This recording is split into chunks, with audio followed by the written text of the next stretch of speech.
A lot of people, when they are talking, Daddy Gio, thank God for your humility. Thank God for your humility. I learned my lesson the hard way. You don't know who is sitting before you. Yeah. I was poor and proud in every area, just proud. And then there's nothing to show for the pride. Became born again.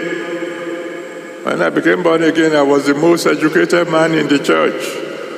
So I became the interpreter for Papa, the general superintendent.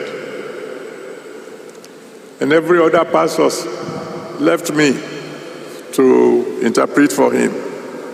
When other pastors wanted an interpreter, they took somebody else. There were quite a few interpreters anyway. Then one day, one pastor just came to me and said, "Brother, you'll be interpreting for me today." Huh? Me? I didn't say it loud though. Who does he think he is? Asking me, the special interpreter for the Baba? This pastor. I interpreted for him because in the Redeemed Christian Church of God, a worker can't say no to a pastor. You've heard the story before. Because one of the gifts God gave me early in my Christian life was the ability to hear from him. We finished the sermon. The man didn't know how my heart was boiling. If he had known, he would have asked me to go and sit down, and he would have taken another interpreter. And as I was going to my car, and in those days, in the entire Redeemed Christian Church of God, there were 5 cars. And my own was one of the newest, and it was second-hand. As I was going to my car, God spoke and said, "So you are now too big to interpret for my servant." And suddenly, heaven was shut. I didn't hear a word from God anymore.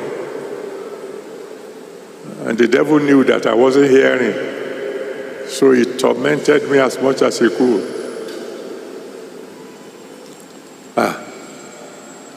I pray that God will not resist you.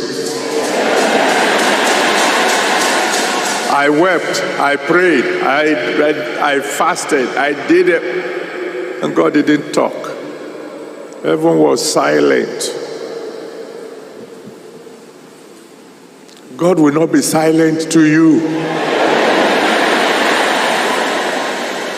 It got so bad that one day I prayed, I said, "God, forgive me this once. And if I'm going to offend you again tomorrow, please kill me today." Then he knew he got me. And he started speaking again. And by the grace of God, he has been speaking ever since. Pride nearly destroyed me. And the wall fell. The wall of pride fell in my life, fell so thoroughly.